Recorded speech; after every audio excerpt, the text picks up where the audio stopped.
É isso! Bora lá! Isso aí, Brunão! Ó, já tô dando spoiler do meu convidado aqui, mas antes de trazer o nosso convidado aqui pra mesa, né, eu vou perguntar pra você, e aí, você já tá inscrito no canal da TechSlab? Se não, não perca tempo, vá aqui agora, se inscreva, TechSlab Soluções, lá no Instagram, no TikTok, TechSlab Soluções no Spotify, no YouTube, ou seja, não tem como você falar que não segue a TechSlab ainda. Se você está acompanhando a gente aqui pelo Spotify ou aqui pelo YouTube, não esquece de se inscrever no canal e no YouTube deixar lá o seu joinha, ativar o sininho para que sempre a gente, quinzenalmente, quando um novo episódio sobe no ar, você recebe a notificação e já acompanha aqui o canal com a gente. Podtex, o nosso canal da tecnologia, falando sempre para você, empresário, para você também do mundo dos negócios, que está querendo sempre ficar antenado aí no que está acontecendo no mundo da tecnologia, no mundo empresarial. Então esse é o canal que é ideal para você. Então hoje a gente vai falar de um tema que é mega importante. Então, se você, empresário, tá aí ouvindo, fica com a gente até o final, que eu tenho certeza que o que a gente vai falar aqui, talvez você ainda não esteja dando muita atenção, mas de fato precisa de muita atenção, tá bom? Hoje, episódio de número 12, nossa segunda temporada do Podtex. E claro, hoje, recebendo aqui ao meu lado, né, Adriana aqui. Olá! Pela primeira vez aqui, fazendo parte com a gente hoje do nosso Podtex. Um né? privilégio estar aqui com Adriana, vocês. vamos lá, se apresenta pra galera te conhecer. Eu sou a Adriana, sou nova no time TechSlab, sou da parte de relacionamento com o cliente, vim para trazer vitalidade à empresa, novos ares, criar um relacionamento. Esse é o meu objetivo e estou aqui junto com o Sader para a gente aprender. Quer dizer, eu vou aprender, né? Sempre temos o que aprender e compartilhar com vocês essa informação. Então, eu estou muito contente, muito animada, um monte de pergunta para fazer e vamos para cima. É isso. Então, é o que a Adriana bem falou, né? Eu vou te falar que cada vez que eu sento nessa mesa aqui para conversar com um convidado, eu acabo participando de uma imersão, né? De uma imersão de muito conteúdo, de muita coisa boa. E é justamente isso que a gente procura levar para você aí também que está acompanhando a gente, tá? E hoje não poderia ser diferente, né? Estamos aqui com o Bruno, né, advogado, encarregado de dados e hoje fundador, né, da empresa DPO Center. Ele vai aqui falar um pouquinho mais pra gente sobre esse mundo da tecnologia, LGPD, segurança das informações, riscos que realmente você corre, não corre, né? Enfim, sobre muita coisa relacionada a esse mundo da cibersegurança.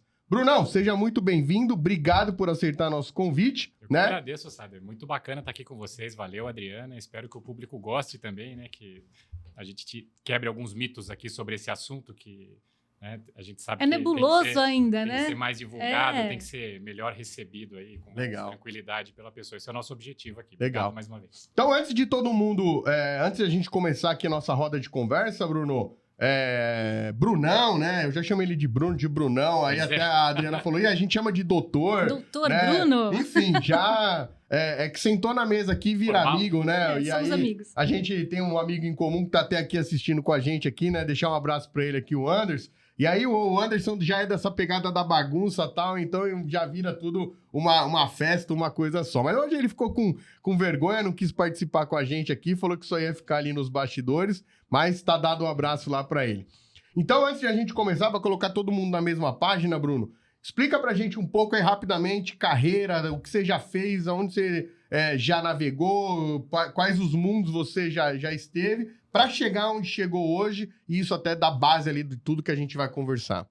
Legal, Sader. Eu comecei trabalhando com tecnologia quando eu tinha 17 anos, mais ou menos. Eu acabei terminando, né, o técnico em processamento de dados, eu acabei me metendo a dar aula de microinformática na época. Aí recebi um convite para trabalhar com vendas numa empresa que era uma promessa ali, estava começando a lançar no interior, que eu sou de Sorocaba, né? Uhum. Nasci no interior de São Paulo. E havia uma empresa lá que era uma promessa de trabalhar de começar a comercializar na região, na verdade, o sistema de ERP. Então, na época, eu estou falando em 96, 97, né? Então, era realmente uma tecnologia inovadora e tinha uma representante da DataSul lá em Sorocaba, que me fez o convite para trabalhar com vendas. Eu não entendia muito ali como é que a pessoa tinha identificado que eu ia ser uma pessoa da área comercial, um vendedor, né? Mas ele falou que eu levaria a jeito e no fim fiquei 10 anos ali trabalhando com Então isso. levou, né? Praticamente, eu me tornei um executivo de vendas, né, de RP, de tecnologia. A gente trabalhava com gestão empresarial, na verdade, né? Tecnologia de gestão empresarial, CRM, Business Intelligence, mobilidade, estava começando a se falar na época, né? E aí eu comecei a entrar nessa carreira, né, de tecnologia mesmo, com vendas. Acabei me mudando para São Paulo e aí eu consegui evoluir nessa trajetória trabalhando, eu diria para você que com toda a cadeia de valor do ecossistema de tecnologia no Brasil. Então eu trabalhei em alguns fabricantes, trabalho hoje com um distribuidor de tecnologia, já trabalhei em revendas, em empresas de consultoria, integradores, então eu consegui entender como que funciona toda essa parafernália da sopa de letrinhas aí, de uma ponta a outra até chegar no cliente, né? E nesse meio tempo, né? O meu pai sempre... meu pai que inclusive me incentivou a trabalhar com tecnologia, né? Desde pequeno, com aqueles videogames, ele já achava que eu sabia mexer, que eu levava a jeito. Ele me incentivou a fazer a formação técnica. E ele também me incentivou a fazer o curso de Direito, porque ele imaginava que trabalhar, né, como um funcionário público, magistratura, Ministério Público, seria uma das linhas que eu deveria seguir, né? E acabei fazendo. Até porque um dos incentivos foi que ele fez a faculdade de Direito também, já aposentando, que ele queria ter uma ocupação no pós-trabalho, né, na aposentadoria. E aí eu falei, pô, meu pai vai ser meu veterano, né? Então vai ser divertido. A faculdade era muito próxima da minha casa, tinha todos os livros, tinha um preço bom, tinha um super nome, a Faculdade de Direito de Sorocaba, um lugar bastante tradicional. E eu encarei. E assim... Só que eu também tinha que explicar essa mesma coisa que vocês estão me perguntando, que você já falou que você ia perguntar. Você fala, pô, mas o que tem a ver a tecnologia com o... Na época me perguntavam. E né? continuam perguntando. Ela fala, que trem é esse? Né? O que você está fazendo aqui com tecnologia? Você já trabalha com tecnologia? O que tem a ver o direito? E eu já imaginava, por trabalhar com um contrato, né? Porque no final do dia você termina a relação com o seu cliente. Você começa onde? Num contrato. E eu já fazia isso no segundo ano de faculdade. Né? Já trabalhava, já negociava esse tipo de coisa.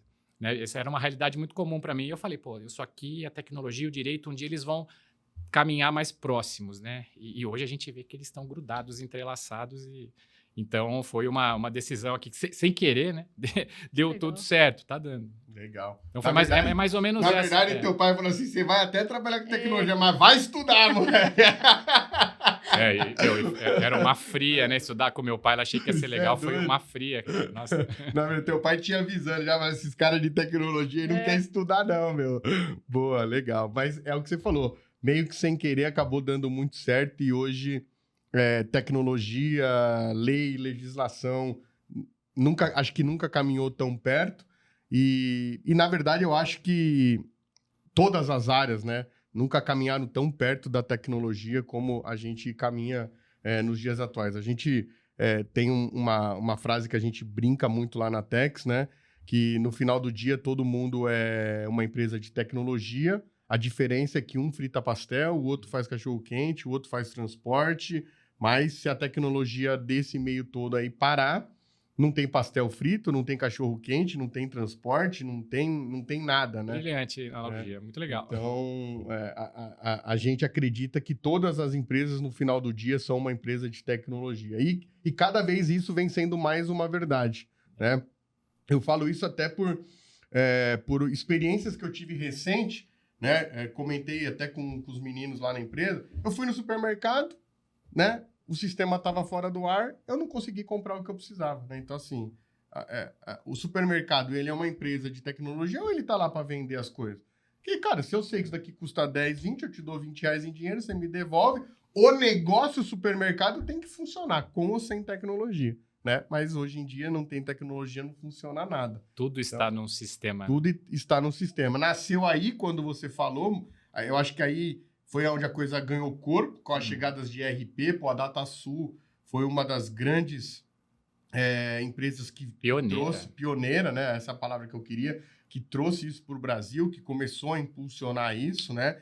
Eu mesmo já trabalhei... Nunca trabalhei implantando DataSul, mas trabalhei implantando muita solução de BI que conectava com o DataSul, né? Aí depois o DataSul também passou a ter ali a sua plataforma, acho que de BI também, em alguns momentos. Mas antes disso, né, eu lembro que na época eu trabalhava com uma empresa que veio lá do Canadá, a solução era uma solução de BI, e a gente conectava muito no DataSul, conectava em SAP já naquele tempo, enfim.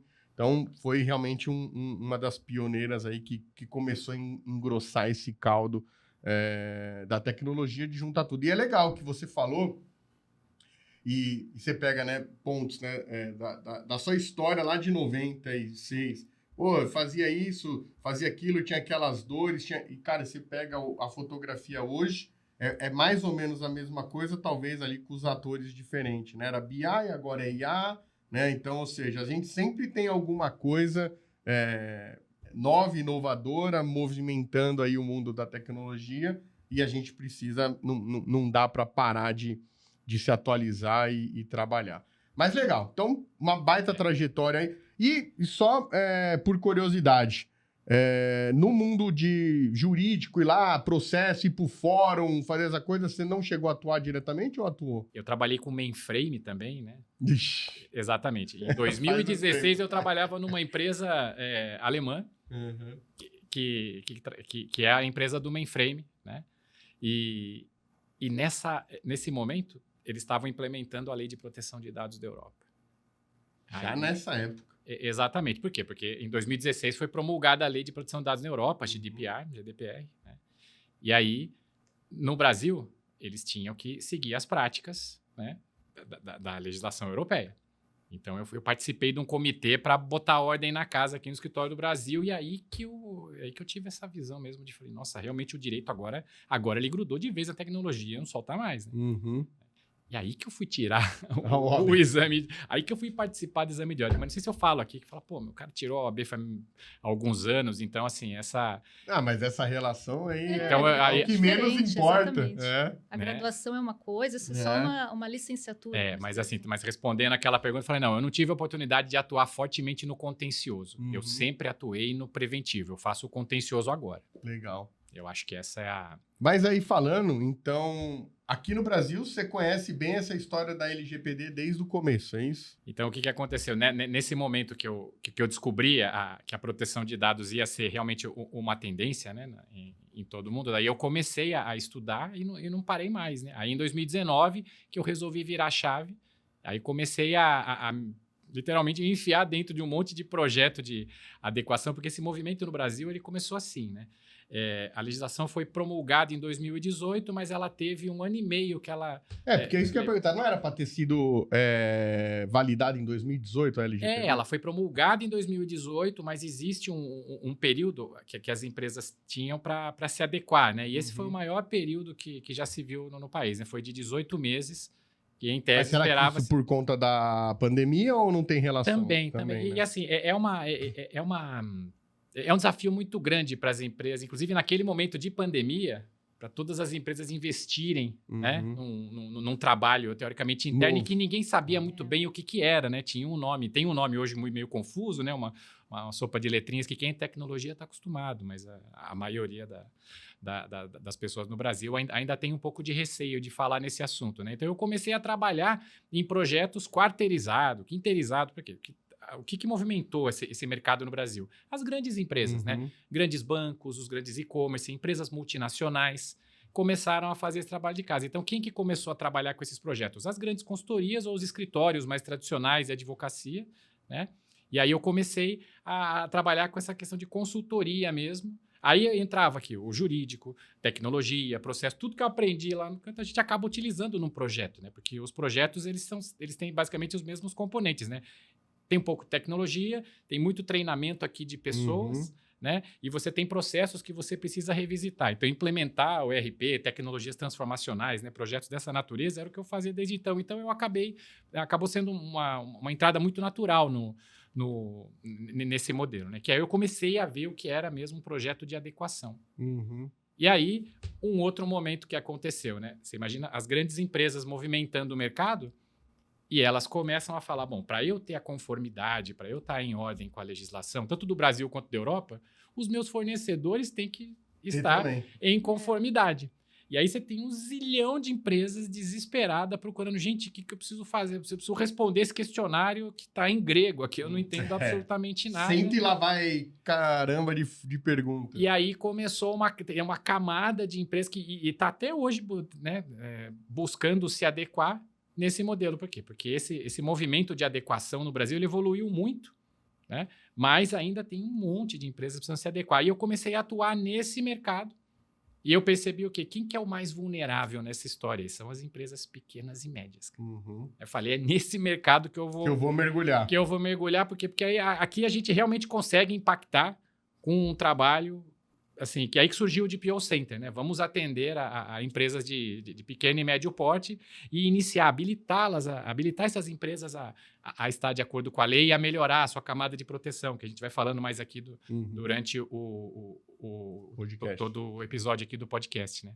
Mas assim, eu acompanhei desde o começo mesmo, tá? Então são 7 ou 8 anos, acho, 2018, quase 8 anos aí de trabalho só com isso. Legal. Você acha que quando começou lá atrás, o processo ainda é o mesmo? Por exemplo, todo processo existe etapas a serem cumpridas. Você acha que quando você fez a primeira implantação na multinacional, geralmente é uma ordem que vem de fora, né? Então, se essa empresa corresponde ao grupo tal, ela tem que seguir as mesmas diretrizes daquele grupo fora do país. Você acha que essa implantação é igual hoje, vamos dizer assim? As exigências são as mesmas. O que aconteceu, né?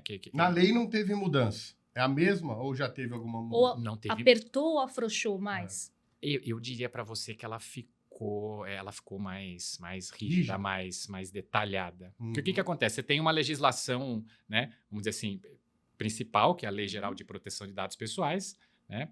E existem regulamentações embaixo. Uma série de regulamentações que estão ali sempre, né, subordinadas a essa. Por exemplo, quando a legislação foi promulgada, 2018, todo mundo falava na tal da multa dos 50 milhões ou 2% do faturamento. Isso continua existindo hoje, tá? A penalidade, assim, em dinheiro pode chegar até 50 milhões de reais, uma infração, né? Exato. Só que naquele momento não existia a regulamentação para dizer, pô, foi uma infração que que essa empresa cometeu? Foi. Então, uma infração leve, grave ou gravíssima. Então, você não podia multar, ponto. Tá? Então, ou seja, o mercado tudo com medo de multa, não sei o quê, mas na época, teoricamente, não era possível você pegar e fixar uma penalidade pecuniária ali. Por quê? Porque não estava regulamentado, então qualquer multa que viesse, com recurso, o estagiário derrubava essa multa com recurso, entendeu? Então, assim, o mercado se movimentou meio nessa direção, com medo da multa, as grandes empresas, né? E isso mudou muito. Isso evoluiu. As multas começaram a ser aplicadas, saiu a regulamentação. A primeira multa já deu uma ajudada nesse sentido. Não só a primeira multa, os primeiros escândalos e os vazamentos de dados não param de acontecer, né? Mas assim, o que você perguntou sobre a evolução da legislação. Nossa, e como? Para vocês terem uma ideia, o Brasil hoje ele é equiparado à Europa na questão da transferência internacional de dados. Deixa eu explicar para vocês aqui, né? Ia até fazer uma pergunta, né? Estava pensando no caminho, né? Pergunta assim, você sabe onde estão os seus dados hoje guardados? Né? Se você trabalha com serviços de nuvem, você tem um Drive, um Gmail da vida, né? Aonde que está guardado esse... Eu vou responder como usuário, pode? Pode, vai falar. Onde você acha que estão os seus dados? Fala aí. Tá na nuvem. Então. Tá na nuvem. E aí, o cara tá na nuvem, mano. Tá na nuvem. Beleza. E em qual... Agora, onde é a nuvem do cara... E em qual país esses dados estão armazenados? Então, pra vocês terem uma ideia, a legislação do Brasil e da Europa... Elas são muito semelhantes, né? Vou te falar que elas são muito semelhantes. O povo europeu é mais rígido, então a legislação acabou seguindo um comportamento um pouco mais rígido. Por quê? Porque o europeu é mais reservado com privacidade. O brasileiro tem um comportamento totalmente diferente do europeu. Né? Mas ainda assim, o Brasil com a Europa ainda é muito melhor do que muitos outros países, né? Não, hoje saiu, foi promulgado um negócio chamado decisão de adequação. Aí eu estou vindo para o termo jurídico, de vez em quando, se vocês verem que eu me empolgo aqui, vocês podem me puxar de novo. Tudo bem. Vai lá no Advoguês lá. Mas ocorreu um negócio chamado decisão de adequação, que reconheceu que o Brasil tem o mesmo padrão de legislação em termos de segurança com a Europa. Então, fala assim, tá, mas e daí? O que quer dizer esse trem? Podia copiar outras coisas também. Né? Então, o que é essa decisão de adequação? Ela reconhece o Brasil nos principais países de referência com legislação e proteção de dados. Então, a nossa legislação, ela está, sim, muito evoluída. Eu fiquei orgulhosa agora. Exatamente. Estou feliz com isso. Isso não quer dizer que os brasileiros e as empresas brasileiras têm o mesmo Estão comportamento dos europeus. Eu não quero tirar, eu não quero estragar a sua, Poxa vida. sua animação aqui. Mas Já estava com pompom. Então, o que acontece, né, na prática, assim, né? Quando você tem você está celebrando um contrato com uma empresa que você sabe que vai armazenar os seus dados, né? Se for para a Europa, se você saber que o servidor onde seus dados vão estar na nuvem, que o data center fica na Europa, você não precisa fazer mais nenhum tipo de negociação com essa empresa que você está contratando. Por quê? Porque os países têm essa decisão de adequação firmada. É diferente, por exemplo, do Brasil e dos Estados Unidos. Então, não sei se hoje, para quem é de tecnologia sabe, né? Hoje, Western Virginia, né? Nos Estados Unidos. Depende de onde vai estar o servidor. É a região que mais tem data center no mundo ali, né? Em Ashburn. Então, você vê ali, aquele pedaço, a energia lá é mais barata, então tem um monte de data center, é super competitivo. Então, a maioria dos dados, acho que de muita gente, está lá. Por quê? Porque o custo é menor. Quando você compra um serviço, você vai considerar essa questão de armazenamento. Então, assim, só que o que acontece? Estados Unidos e Brasil não têm decisão de adequação firmada. Então, o que acontece? O ideal, se você vai guardar os dados em outro país, você tem que firmar um instrumento contratual, muitas vezes, é o mecanismo mais utilizado, é um contrato que você faz com essa empresa, dizendo assim, ó, eu garanto para você, senhor cliente, que a proteção de dados que você tem no Brasil, aqui nos Estados Unidos, vai ser a mesma. Isso está num contrato. Só. Então, eu pergunto assim, quais empresas hoje fizeram isso? Né? Até porque, muitas vezes, esse contrato, né, claro, não de maiores empresas, mas olhando para o mercado que se atende do pequeno e da média empresa, esse contrato que o cara assina é aquele que a gente só rola o mouse até o final, clica que está ciente Aceito, e dá um ok. Vamos dizer, você chegou num ponto assim, realmente talvez por o assunto ser assim, não ser um assunto muito amigável, né? Você mistura tecnologia, direito, segurança, então a tendência da gente talvez seja ser negligente em ler no detalhe, mas, por exemplo, quando você vai fazer um contrato de qualquer tipo de serviço, vai existir dado pessoal em algum lugar, esse dado vai estar armazenado em algum país. Então, essa é uma obrigação que toda empresa tem que ter. Então, quem tem serviço em nuvem tem que saber. Eu vou pegar e partir para o outro lado aqui, que é uma tarefa muito comum num projeto, né? Você tem que fazer o ciclo, você tem que entender como é que é o livro caixa dos dados. É um exemplo que a gente começa a dar, né? Tipo, onde nasce o dado pessoal? Né? Ele vem da onde? Ele vem de qual fonte? O que se faz com ele? Para qual finalidade? A gente pode usar, está fazendo um uso dentro da lei? Aonde que ele é guardado? Por que a gente faz esse tipo de ciclo de vida dos dados? Porque se o meu cliente final lá, a lei foi feita para ele, para proteger a pessoa física, né? É ele que tem que ser protegido. Se ele fizer essa pergunta para você, você tem que responder desse jeito. Ó, peguei seu dado, usei para isso, armazenei aqui, nesse país, tem um contrato que protege, vou descartar tal dia. Então, você tem que ter essa informação mínima, né? E esse é o grande desafio de adequação que as empresas têm que passar por isso. Por quê? Porque uma vez que você tira esse raio-x assim, do seu dia a dia, depois você vai atualizando. Mas você tem que saber isso. É isso que é uma das maiores exigências da legislação. Eu vejo que nesse processo, né, de mapeamento, uma das grandes vantagens que as empresas acabam tendo é justamente assim, para que eu estou colhendo esse dado? Nem preciso disso. Né? Então já nem colhe mais, já descarta isso daí, você vai pagar menos armazenamento, né? Vai ter menos preocupação, ou seja, é só ganha, né? Então, sei lá, vou pegar um exemplo, o cara pega lá, para que time o cara torce, aquela informação não serve para nada dentro do processo dele. O cara tá armazenando... porque lá atrás, quando o cara criou o formulário, tinha essa pergunta, o formulário ficou. São reflexões que a gente faz no dia a dia do projeto. E na lei, está escrito ali, de uma forma, né, totalmente jurídica ali, mas assim, use os dados que você tem que usar só para aquilo. Você tem dado a mais? Descarta. Você só pode ter dados de acordo com a finalidade definida. Então, você vai, por exemplo, por que eu vou pegar o CPF da pessoa se eu não vou emitir nota para ele? Então, assim, eu só preciso do nome e do e-mail. Então, não vou pegar o CPF, por exemplo. Né? Então, tenha só os dados que você vai utilizar efetivamente para aquela finalidade. Acumular dados não é uma boa prática, não é permitido. Tem até e ainda vai obrigação, custar caro. tem até obrigação de descartar depois de um determinado momento. 5 anos, não é? Na lei? Depende. Em média, acho que está nisso, não é? Os 5 anos, eles são relacionados a uma legislação que você fala assim, puxa vida, eu vou sofrer um processo judicial, talvez assim, para poder exercer o meu direito de defesa, eu vou guardar por 5 anos. Isso é um fundamento que você utiliza e fala, não, eu vou guardar esse dado aqui por 5 anos. Mas, por exemplo, exames de saúde, né, de funcionários, aqueles dados do e-social, tem alguns dados que você tem que guardar 25, 30 anos.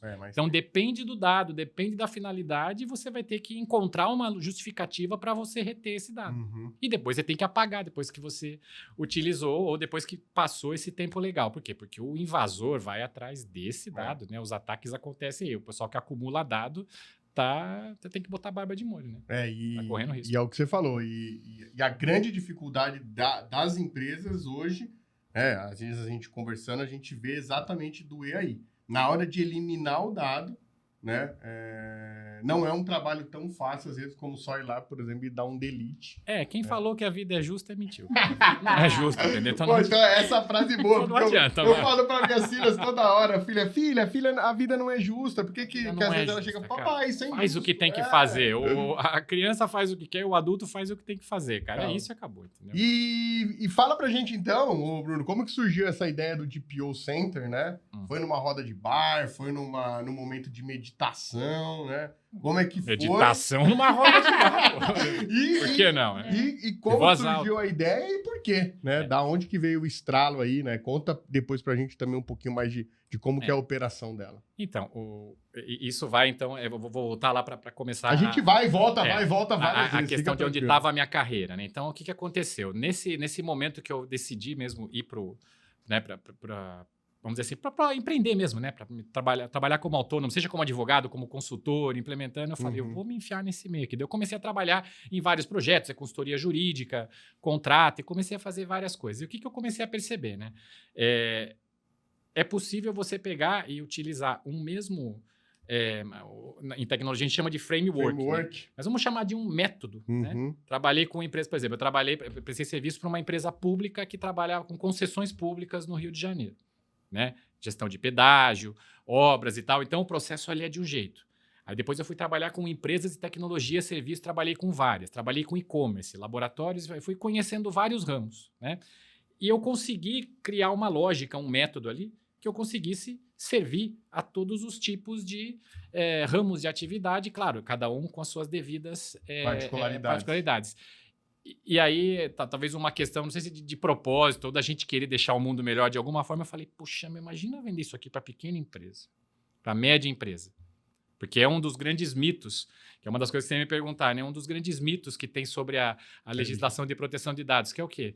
Que é só para empresa grande. Nada, a lei é a mesma, tanto para empresa pequena quanto para grande. Tem uma molezinha ou outra ali, uma adaptação para pequena empresa, vamos dizer assim, né? A legislação ela é um pouco menos severa, mas a lei é a mesma, ele tem que cumprir. Né? E o que a legislação exige? Né? Que a empresa tenha a proteção de dados de acordo com o risco que ela corre. Então, ou seja, cada empresa vai ter um tipo de atividade, vai ter um determinado tipo de risco e ela tem que ter uma proteção adequada.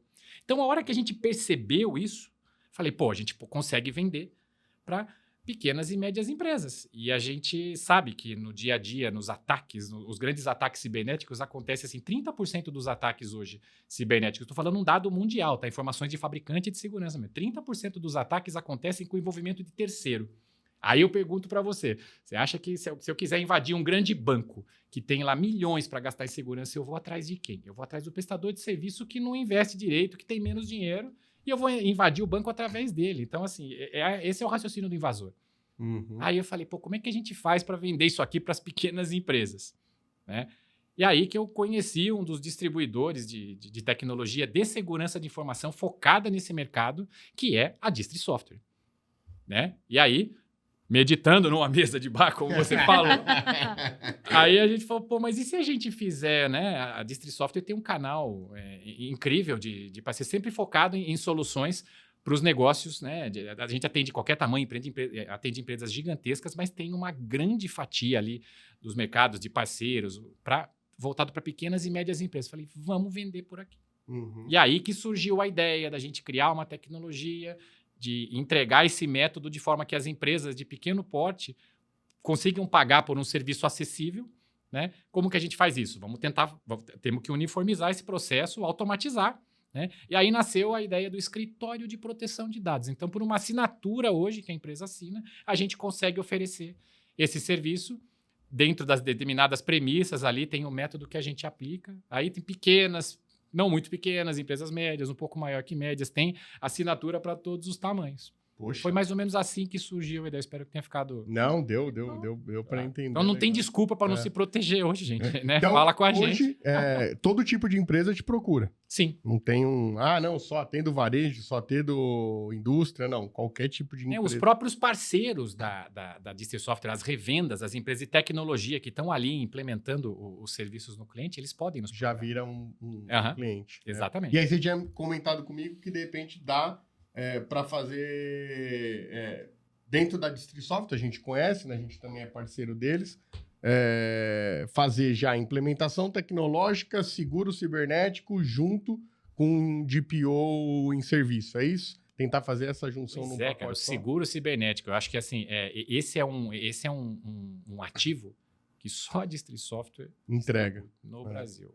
Junto com os produtos e serviços, ela entrega seguro cibernético. Então, esse é um dos atrativos da nossa oferta. Todos os serviços que a gente vende vai com seguro, né? Porque hoje, não sei se vocês já ouviram, mas assim, existe seguro de proteção de dados, seguro contra invasões, que é aquele contrato que você reza para não ter que usar. Mas se você precisar usar, você aciona o Como todo seguro, né? É o sinistro. É exatamente semelhante ao seguro que a gente faz. Você tem ali o contrato, as condições das coberturas, então a gente entrega isso junto com o nosso serviço. Então, do zero, em alguns meses, o cliente já sai da realidade. Ele já consegue dizer assim, conheço os meus riscos, eu sei onde eu tenho que investir, eu sei aonde que está o problema, porque um dos grandes mitos da legislação também é esse. É caro, é difícil, quero eliminar todos os riscos. Na verdade, tem uma série de mitos, né? Mas o que a gente tenta mostrar é assim, o nosso objetivo é mostrar para o empresário assim, cara, você sabe onde está seu risco? Porque o empresário acordou, está correndo risco, certo? Então, ele tem que entender onde estão os riscos dele e ele tem que ter um plano para diminuir a probabilidade de acontecer, porque os impactos talvez ele não consiga diminuir. Então, esse é um dos principais entregáveis da gente, essa ciência do risco. Ele vai gerir esse risco. Pensando numa empresa pequena, né, que a gente fala, hoje tem empresas de uma pessoa só e são empresas lucrativas até rentáveis. Dentro do... Já teve unicórnio então, de uma pessoa, né? Então, e ele usa tecnologia pra caramba e processa um monte de dado pessoal. Tem que ter. Aí ele contrata um escritório de proteção de dados porque ele não quer, de repente, ter essa estrutura. Aumentar o time dele. Pensando nos nossos ouvintes, empresas de uma pessoa só ou bem pequenas, o que é um DPO? A gente está falando de DPO, o que é um DPO? É uma sigla em inglês que quer dizer Data Protection Officer. Ou assim, a legislação nacional, né, brasileira, ela traduziu como encarregado de dados pessoais. Proteção de dados pessoais hoje, né, só para contextualizar, né? Por que a lei colocou que é obrigatório toda empresa ter um tal do encarregado de dados? Porque mudaram a Constituição no artigo 5º, que é o artigo mais nervoso da Constituição Federal do Brasil, que está lá o direito à igualdade, direito à privacidade, direito à moradia, saúde, quer dizer, aquele artigo que dá os direitos e garantias individuais. Então, direito à proteção de dados pessoais foi inserido nesse aí. Então, ou seja, é obrigação de qualquer empresa proteger os dados pessoais. Então, já que é um negócio tão importante assim, toda empresa tem que ter alguém para cuidar disso aí. Então, esse que é o DPO, né? É o encarregado de dados. É alguém que vai responder por aquilo ali. Como eu te falei, se algum cliente, alguma pessoa ligar e falar onde que estão os meus dados? Me explica aí. Me diz, onde que você guarda? Por quanto tempo? O que você faz com eles? Você vai ter que responder. Então, quem vai responder? É o encarregado. Se alguém denunciar a tua empresa, se você tiver um problema e o governo resolver bater na sua porta, porque para você ter uma ideia hoje, né, a Autoridade Nacional de Proteção de Dados, ela firmou um convênio com a Polícia Federal. Para facilitar o processo de identificação. Porque você imagina, né, que existe uma situação ali de, assim, todo mundo a gente está acompanhando, né? Os crimes cibernéticos são gangues, né? Gangues, assim, grupos criminosos, né? Facções criminosas, terroristas, de dados. É um novo negócio, né? Exatamente. Então, hoje tem uma modalidade, né, que é sequestro de dados como serviço, que o pessoal entra no LinkedIn, vai buscar o teu contato ali e fala, ó, eu preciso espetar um pendrive aí nesse servidor que eu quero invadir essa empresa. Eu te dou 5% em Bitcoin do que eu faturar. Então, espeta o pendrive aí. Então, ou seja, o negócio ficou sofisticado. E isso vem de fora. Então, o que acontece? O governo está se movimentando. Tem esse lado muito positivo das ações do governo brasileiro em prol da proteção. Legal, mas vamos voltar, porque eu acho que... Não, falando em risco, inclusive. Né? Porque muitas vezes, quando, pelo menos eu vejo quando a gente vai falar com o empresário, o que fica na cabeça dele é sempre o medo da multa, né? E aí, sempre me vem aquela velha frase, né? No Brasil, cara, vou ter medo de multa, vou ter medo. Ninguém faz nada aqui no Brasil, né? Mas eu acho que a grande sacada, que pelo menos é o que eu vejo, na verdade, o risco ele não está na multa, né? Eu acho que ele está em todo o resto. E aí que às vezes eu tento, inclusive, me basear como até justificativa para que a pessoa pense diferente, né? Tomar multa é fácil, na minha opinião. Porque ou você não paga, e a gente está cansado realmente de ver casos no Brasil, né? Ou você vai ter um processo de defesa, que talvez possa levar anos, né? Mas o quanto que custa, de repente, um dia da sua empresa parada? Né? O quanto que custa a imagem da sua empresa falando em rede nacional, em tudo quanto é site, que a sua empresa teve os dados todos vazados e aquela era uma empresa na qual você sentia segurança em colocar as suas informações. O dano reputacional. É o dano reputacional. Tem outras situações, de fato, que são mais alarmantes para o empresário se preocupar do que necessariamente o governo, que até trazendo um outro ponto aqui, né? Esse ano, a Autoridade Nacional de Proteção de Dados ela foi reconhecida como uma autarquia. Então, ou seja, ela tem hoje mais verba, até porque, né, o assunto inteligência artificial, Estatuto da Criança e Adolescente Digital, foi designado para a NPD atuar, né? Para atuar, regular e ajustar. Então, assim, ela precisava do quê? De orçamento, de pessoas, então tem mais 200 novas vagas. Lá. Né? E estratégias de fiscalização com o quê? Com inteligência artificial que vão, né, começar a mostrar resultados muito em breve. Né? Então, assim, de fato, o governo... multas são um problema. Mas, de fato, hoje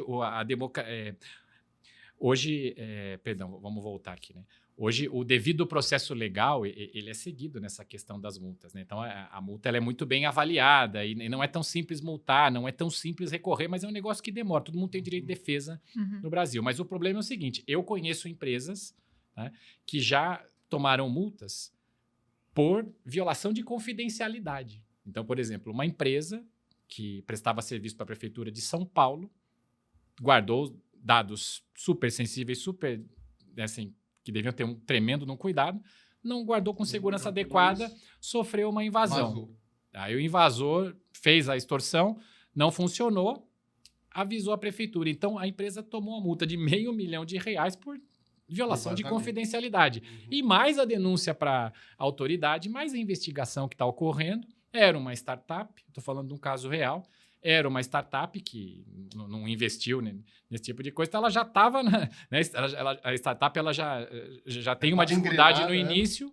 Mas estava engrenando, né? Exato, aí agora ela tem um passivo de alguns milhões, então assim, foi um negócio que não virou. Não compensou. Então, ou seja, sem falar na reputação, né? Sem falar na reputação. Então, assim, você falou tudo, cara. O dano reputacional, eu acho que é...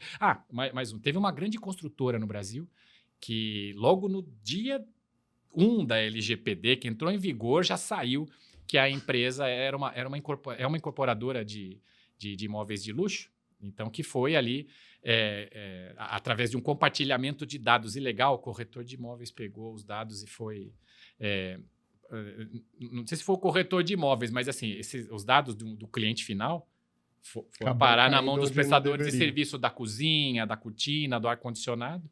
E aí, assim, ocorreu a denúncia. Então, no dia 1, aconteceu que essa construtora, ela foi ali multada e nem foi pela LGPD, porque era o primeiro dia, não podia multar, como eu falei para vocês, mas assim, ela teve esse problema. O que aconteceu? Ela recorreu, ganhou, comprovou que não teve problema, mas ninguém sabe que ela recorreu. Eu sei porque eu pesquisei. Mas ficou na mídia. Falou, tal empresa... Não, porque problema. esse outro lado depois ninguém vai contar, né? Então, ela ganhou o recurso, e aí? Mas Ela já não fez teve o dano, propaganda ela já sobre isso. teve O o dano dano já foi, reputacional. Exato. Ixi, ó, eu fiz arte aqui, eu desliguei o meu fone. Mas eu vou ligar porque eu sou bom. Aí, ó, já liguei. Boa, você falou de IA. Não dá pra gente fazer podcast em 2026 sem falar de IA. Esse assunto né? é legal. Esse é legal, né? E é bom que não tem nada pra falar. Então a gente só tem 5 minutinhos pra falar dele. Brincadeira. Fala aí, como que tá o mundo da IA dentro da LGPD? O que já se faz, o que já se sabe? Enfim, abre esse tema pra gente aí. Vamos lá. É bem provável que esse ano a gente tenha novidades positivas quanto à regulamentação da inteligência artificial no Brasil. Por hora não existe uma legislação. No entanto, lá Então fora hoje já tá existe. tudo largado. Eu Não diria pode para falar você, assim. eu diria para você que não. Por quê? Porque já existem legislações fora do país Que tão- baseiam... Exato. Tem empresas que, né, tem países que já são pioneiros que têm uma história de privacidade já mais, né? Um histórico de privacidade já mais assim na vanguarda, né? Certo. Falando da Europa. Então o que acontece? Já existem alguns princípios para seguir. Boas práticas. Porque inclusive a legislação de proteção de dados do Brasil e da Europa São elas têm, parecidas. elas têm uma característica de serem principiológicas, ou seja, tem um monte de princípio para você seguir.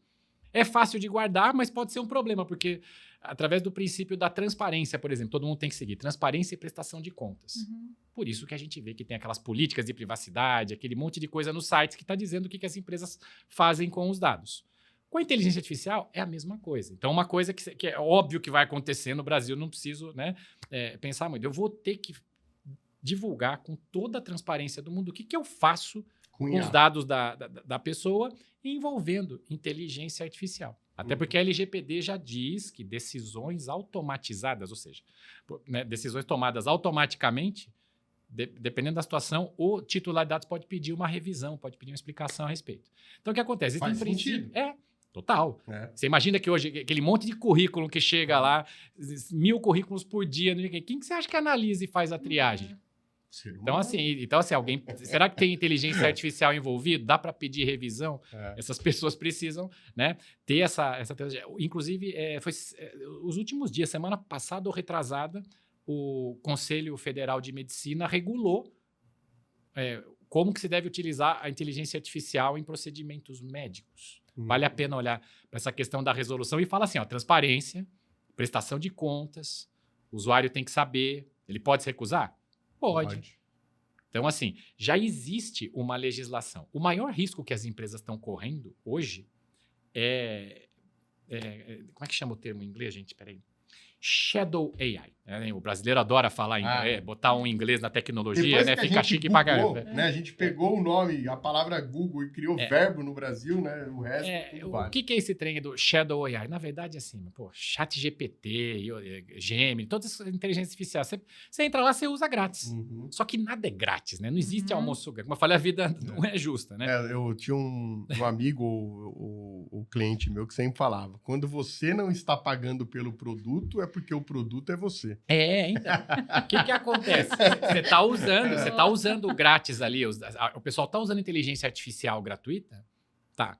Só que eles estão utilizando as tuas informações ali para enriquecer o modelo e aprender com aquilo, inclusive com seus dados. Aí, assim, como é que você pode... Assim, qual que é um dos maiores riscos, né? Como eu estava falando para vocês.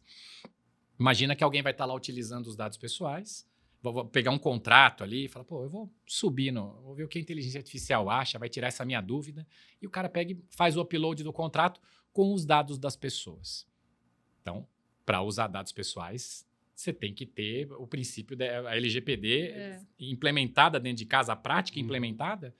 Você não pode tá lá dentro da política da empresa que você pode utilizar a inteligência artificial com dados pessoais. É isso que se faz num projeto de implementação da prática da LGPD, né? Você regula a utilização dentro da empresa. O pessoal utiliza a IA, cara, e joga os documentos lá. Não sabe para qual país vai, que eu já falei que você tem que entender para qual país vai, qual que é o mecanismo de proteção. Então, os riscos são enormes. Cara. Pode estar vazando o dado sem saber, porque o funcionário está usando a inteligência artificial escondido, muitas vezes, se a empresa não tem governança, para ele, né, ganhar produtividade e ele não vai contar para ninguém que ele está fazendo isso. Então, é um tremendo de um risco hoje nas empresas o uso desgovernado da inteligência artificial. Então, a LGPD e a inteligência artificial, qual que é a relação, cara? Como é que você vai falar que você vai trabalhar com inteligência artificial se você não está com a prática da LGPD implementada dentro da sua empresa? E tem muita empresa aí de tecnologia, inclusive, que vende IA, está no DNA da empresa, né? Uhum. Nenhuma empresa de tecnologia vai falar que não trabalha com IA hoje, né? Ninguém é louco de falar isso. Aí quebrou, né? Exato, só que aí, do outro lado, você vai ver que elas não estão com a lição de casa feita. Elas mesmo não praticam LGPD, então é um negócio que vai estourar na reputação. Então, o risco hoje de usar IA sem governança, né? Então, ou seja, LGPD é um primeiro passo, é uma primeira prática, que depois você estende e fala, bom, agora que eu já estou acostumado com isso aqui, agora eu vou governar a IA. Uhum. E os clientes vão pedir. Os clientes pedem. Vai acontecer. E esse já está acontecendo. E esse processo de governança é um processo muito degrauzinho por degrauzinho, né? É difícil você pegar e virar uma chave de um dia para outro e falar, a partir de agora eu tenho governança. É uma prática. É uma prática. Aquele negócio que eu falei, o método que a gente criou, ele se resume assim. Então, você entender os riscos da empresa, entender a maturidade da empresa ali.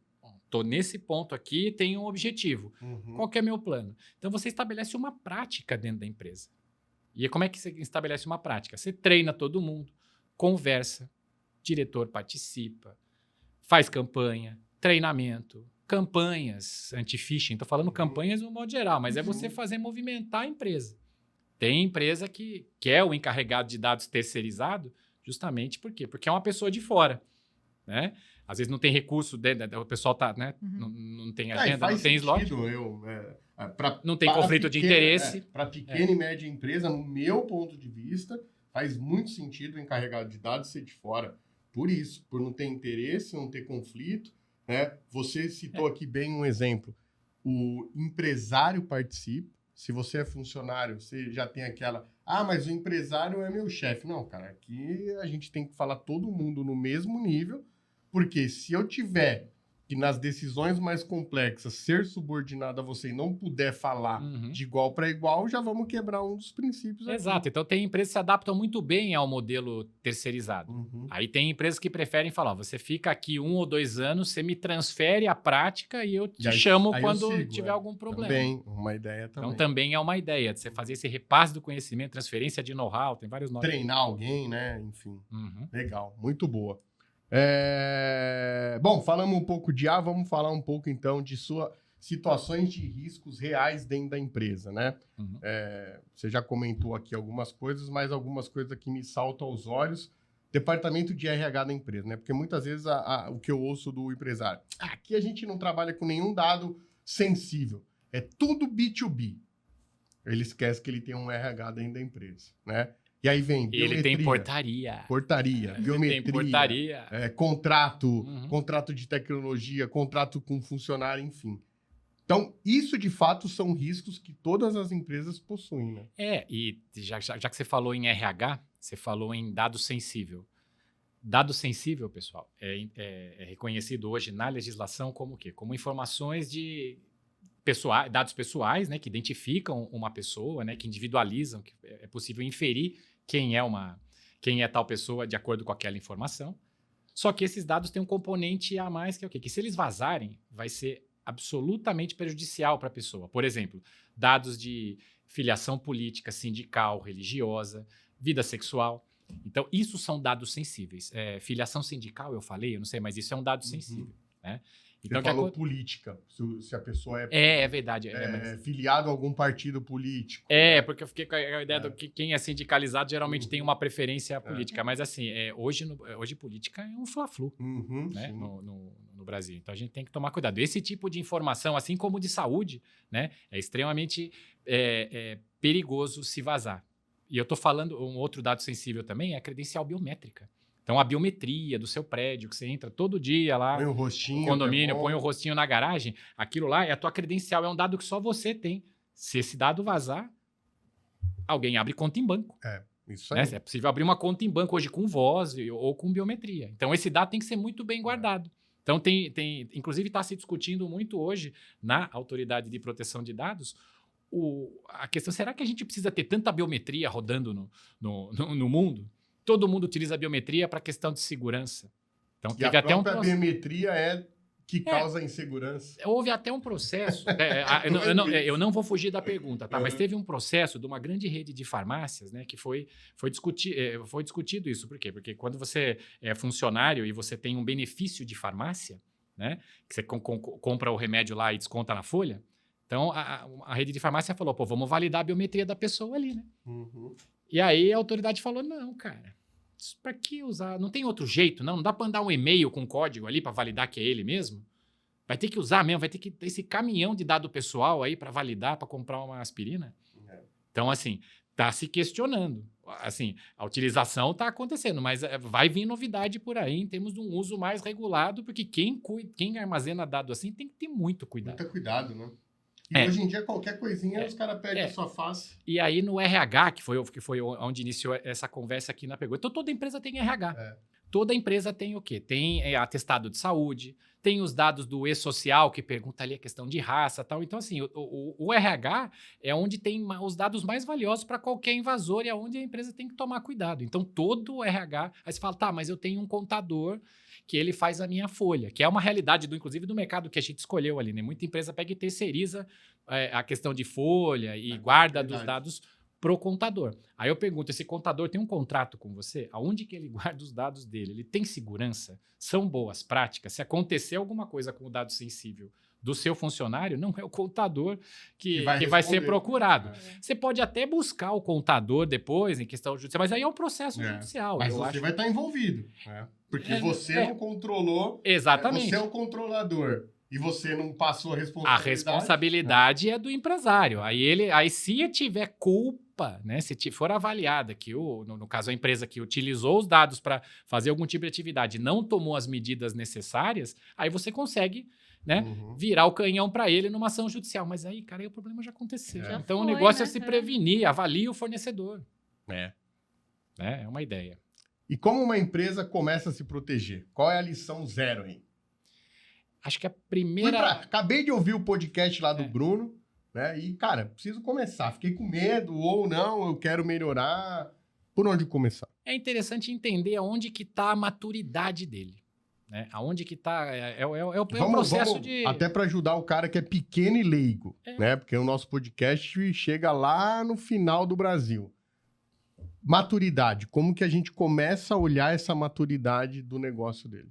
É um método onde existem perguntas que ele vai responder e aí a gente vai conseguir... E é um método super conhecido em segurança da informação. Vamos entender a maturidade da empresa. Né? Vamos entender quais os processos de negócio que ele utiliza dados pessoais, qual tipo de proteção tem, a gente entende a maturidade. A partir daí, a gente já entende qual que é o caminho que ele tem que seguir. Então, a primeira coisa, eu tenho que saber onde eu estou, que nem no médico. Cara. Você vai no médico e vai assim, doutor, essa aqui é a minha situação, tenho essa particularidade aqui, o que eu tomo? Aí você vai... Ou qual exame eu faço, né? Qual o diagnóstico, então né? é o diagnóstico. Fala, vamos por esse caminho. Então, a primeira coisa é entender. Agora, é possível também ter uma ideia, assim, pelo menos a gente já trabalha com isso, dependendo do ramo de atividade da empresa, se a gente já conhece, já é possível inferir que ele vai precisar de alguns tipos de proteções e algumas práticas, como, por exemplo, a pessoa tem um site na empresa, tem cookies, tá? Que cookie é um elemento que coleta dado pessoal. Então, ele vai precisar avisar o usuário os visitantes que dado que ele está coletando e para quê. Então, assim, já tem algumas práticas, sabe? A gente ninguém tem o nível 0, né? O cara já tem que sair pro nível 1 ali. Sair do 0 pro 1, do 1 pro 2 é relativamente fácil. A empresa não trabalha com nada, nenhum tipo de proteção. Mas tem um outro detalhe que é interessante também, que justamente nessa situação da empresa menor, né? Que tem uma bela reputação. Cara, a empresa tem prática, ela trabalha certo. Às vezes ela não está enquadrada num método, ela não consegue mostrar. Às vezes ela tem boas práticas, nunca teve problema, mas ela precisa entender em qual fase ela está, qual que é o risco dela. Formalizar isso. Exatamente, organizar, cara. É organizar, é o que você não consegue medir, você não gerencia. Né? E nem melhora. Exato. A primeira coisa, eu acho que é o diagnóstico, ou então entender com um prestador de serviço que conheça o ramo dela o que ela poderia fazer. Mas assim... A coisa que ela tem que fazer obrigatoriamente, né? Acho que é um bom ponto puxar isso aqui. Tem que ter segurança da informação. Está no artigo 46 da LGPD. Toda empresa tem que ter. Segurança da informação é lei. Quem não tem segurança está contra a lei. Acho que assim ficou bastante claro. Então, é necessário investir um pouco em tecnologia para medidas técnicas de segurança. Medidas administrativas. Vai ter que fazer uns treinamentos, entendeu? Aí é basicamente um projeto, mas vai ter que investir em segurança, gastar um tempo no treinamento, entender qual que é o risco que está correndo. Porque a hora que o empresário vê o risco, ele não vai ser louco de não correr. Seguir. Penso eu que pelo menos tem sido assim. Quando a gente apresenta mesmo, aí assim, ele presta atenção. Boa. Legal. Bom, Bruno, não sei se você já reparou, mas a gente já está há 55 minutos conversando. Passou a menor ideia. Você que estava meio apreensivo aí, né? Meio preocupado se realmente a gente ia falar, se você ia ter que ler as respostas. Aí, ó, tá vendo? Eu falei, aqui o negócio era bem tranquilo e certamente com muito conteúdo ainda pra gente falar por muito tempo ainda. Acabou o tempo já? Mas acabou o tempo. Acabou o tempo. Isso é legal. Eu acho mó barato quando o cara, ele se espanta que o tempo acabou, né? É porque isso mesmo, é porque a conversa vai fluindo. A conversa foi boa, vai né? Fluindo a gente vai indo. E legal. Mas antes de a gente encerrar, né? Eu sempre deixo uns minutinhos, reserva aí uns minutinhos finais, né? Queria duas coisas, né? Primeiro, qual é o conselho que a gente daria hoje para o empresário, se a gente tivesse que dar um conselho? Você já mais ou menos ali colocou qual a lição número 1, mas qual é o conselho que a gente poderia dar para o empresário? Né? E segundo, se você pudesse deixar uma dica de livro. Eu tenho que fazer, às vezes, do meu co-host aqui, o Walter. Walter, ele é um cara que gosta bastante de ler e sempre... tá aí, ele cobra sempre, às vezes, um livro do convidado. Fala um livro aí que você já leu e que você gostaria. Então, hoje, como ele não tá aqui, vou fazer as vezes dele, né? Se você pudesse deixar um livro, não precisa ter relação com segurança, né? Pode ser um livro qualquer, mas se tiver relação também não tem problema nenhum, né? Então, esses dois pontinhos aí pra gente começar a encerrar o nosso bate-papo. Então, a dica pro empresário é guarda dinheiro para começar a pagar as multas. Não. Aí o empresário vai falar, eu já tô quebrado, bicho. Não, mas é que eu fiz essa pergunta pro Anderson, cara. E aí ele falou isso, né? Tô guardando dinheiro. Foi brilhante, eu falei, eu vou ter que falar. Não, mas assim, a dica, assim, agora, falando bastante sério, não dá para fechar os olhos para esse tipo de realidade. O que eu posso dizer para você, é muito mais simples do que você imagina. É muito mais simples mesmo. Então, procure um prestador de serviço, procure um advogado da sua confiança, procure a TexLab, procure a gente, procure uma empresa de confiança para te mostrar o caminho. Você vai ver que é muito mais simples do que você imagina e o risco que se corre por não fazer o básico do básico é desproporcional, sabe? O risco é tão grande pelo pouco que precisa se fazer. Pelo pouco que precisa. E assim, um outro mito, um outro recado, vou dar dois, tá? Não tem como eliminar o risco zero. Nada na sua vida, né? Na empresa, nada. O que você tem que fazer? Você vai conter. Então, uma boa prestação de serviço vai te mostrar o teu risco e o que você tem que fazer para você manter ou diminuir. Aí você vai gerenciando, vai equilibrando os pratos, que é o que você faz o dia todo, cara. Então, assim, não tem bicho. Não tem mágica, né? Não tem milagre. É isso aí. Tem que fazer, é o que você falou. Acho que o importante faz. Faz alguma coisa, mas faz. E livro, cara, livro legal que eu li, assim, que eu não lembro o nome do autor, mas eu já li umas 5 vezes, cara. Vendendo a Roda. Cara. Vendendo a Roda. Pode procurar aqui pra gente ver se acha o autor. Aí você me lembra o nome do autor. Vamos ver aqui. Se você mandasse naquele papel lá o nome do livro, eu não ia pagar esse mico. Não tem graça, Vendendo a Roda. Sabe, cara. Não, aqui, mas esse que é o legal. Aqui, ó, na Amazon já, ó. Meu, você reclama de vender? Vai vender. A história, cara, é sensacional. É Jeff Cox? Isso, Jeff Cox, Vendendo a Roda. Antigaço, eu li quando eu comecei a trabalhar em venda. Esse livro aí virou minha cabeça. Assim. Eu li num tapa, num voo de São Paulo, Joinville e de volta na DataSul. Rapidinho. Cara, imagina você vendendo a roda. Você parece fácil, mas assim, lá em... aí você vai ter você vende a roda de pedra. Aí vem um maluco e inventa a roda de madeira. Entendeu? E aí, como é que É faz? muito louco, né? Aí você vai vender para quem? Pro produtor das pirâmides ou pro cara lá do agricultor? E como é que você vê assim? Aí, então agora eu vou te responder Tapete uma voador, coisa. genial esse livro, animal. Se eu tivesse te mandado essa pergunta no briefing, você ia falar um livro de segurança da informação, não ia me falar do vender na roda, tá vendo? Tem que ser assim, ó, é na emoção.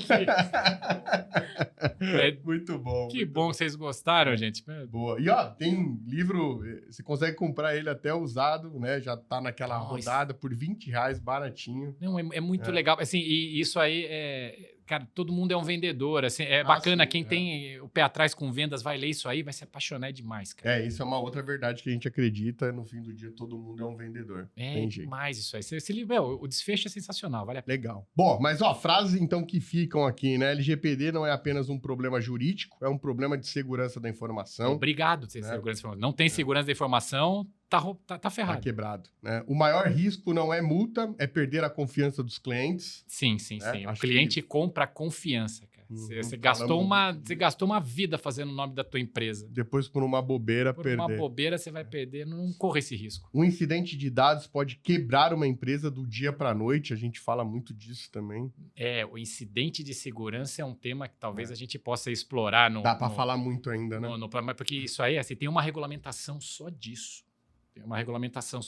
E assim, incidente acontece o tempo todo. Tem uma situação que as empresas ignoram muitas vezes, que é comunicar à autoridade nacional de um incidente. Tem uma regra para você comunicar ou não. Se você não comunicar e ficarem sabendo, já começou errado. Aí você comunicou errado, você também já está errado. Então, assim, é binário. Isso é muito importante. E, por fim, muitas empresas estão usando a IA sem nenhuma governança. Acho que, se não muitas, quase todas. Esse assunto a gente falou. Então, assim, governança de inteligência artificial é um negócio muito sério. Você pode estar correndo um risco absurdo. Também não vale a pena. Também não, é um negócio que não vale a pena. Todos os riscos que a gente está falando aqui, não vale a pena. Não vale a pena correr porque prevenir é muito barato pelo risco que ele está correndo. De verdade. Bruno, considerações finais, quer deixar seu agradecimento, recado, falar de rede social, site, telefone, olha para aquela câmera, faz o pitch de vendas, chama todo mundo para comprar a roda lá do seu negócio, bora que bola, manda bala aí. Pessoal, muito obrigado pelo tempo de vocês, por estarem assistindo a gente aí, eu nem sei quanto deu, passou de 1 hora, né? Então, assim... Olha lá, agora eu vou te mostrar onde tá o relógio, tá? Você não tinha visto lá, agora eu mostro, ó. Tá vendo? Nossa. A gente não mostra antes para não gerar estresse, mas ele fica bem escondido, você viu? Então, obrigado pela atenção, obrigado por ter ficado com a gente até aqui. dpocenter.com.br, tá nas redes sociais de DPO Center também. Abrimos um canal no YouTube e nós colocamos lá, Sader, vale a pena você olhar. Esqueci de comentar durante o vídeo, né? Nós criamos uma Masterclass. É uma playlist com 10 ou 11 vídeos de 3, 4 minutos, onde a gente conta dos principais motivos que levam uma empresa a abrir o olho para esse assunto, né? Então a gente chamou de Masterclass. Tá lá no DPO Center, no canal do YouTube, a gente vai deixar aqui depois. Legal, a gente coloca no texto. A pessoa pode colocar no texto, no vídeo, né? Então ali tem a gente falando ali em capítulos direito o que é incidente de segurança, o que é dado pessoal, quais são os riscos, um pouco mais aprofundado aqui, mas também não muito, né? E o recado que a gente deixa assim é muito simples se prevenir, cara. Prevenir é o melhor jeito. E nós temos um seguro cibernético junto no nosso serviço, assim, não tem desculpa mais. O escritório de proteção de dados pode ser contratado por assinatura. Então, assim, liga pra gente, vamos conversar. Não coloca aqui no post o nome da empresa, entra em contato no privado, que você vai ficar exposto. Privacidade é um negócio, então já pega essa aí, ó, não vai escrever aqui. Já pôr o telefone ali e fala... liga pro SAD e fala, ó, me dá o telefone, vai na minha. Boa, a princípio legal. É isso. Muito bom. Beleza? Adriana, obrigado aí pela participação, por estar com a gente nesse episódio. Foi muito divertido. Foi muito bacana e aquilo que eu digo é sempre muito aprendizado, né? Cada um que senta aqui sempre tem uma bagagem, uma soma, algo que pode agregar, que pode trazer, né? E a missão da Tex é justamente essa, é poder, de repente, levar para você lá no finalzinho, né? Na ponta final, de repente uma mensagem, algo que você ouça e fala, poxa, eu preciso estar um pouco mais atento a isso, eu preciso estar um pouco mais por dentro dessa informação, ligado nisso, porque de repente eu tô correndo um risco que eu não preciso, ou de repente eu nem sabia que eu tava correndo um risco, preciso entender quais os riscos que eu tô correndo, né? Enfim, então é justamente sempre essa mensagem aí que no final do dia faz diferença pra gente, tá? Então, deixando nossos agradecimentos aqui também pro pessoal da DW Conteúdo, né? Da onde a gente faz a gravação. Muito bom aqui. Né? Obrigada. Segue a gente na rede social, segue o pessoal da Distri Software, o Anderson que tá aqui, amigão, um abraço, obrigado aí pela indicação do contato do Bruno, né? Enfim, vamos deixar todas as informações aqui também no texto, no YouTube, né? Para quem vai seguir a gente e acompanhar esse episódio pelo YouTube. E é isso, quinzenalmente uma nova conversa, um novo bate-papo, sempre com um super convidado. Valeu, obrigado! Valeu, pessoal.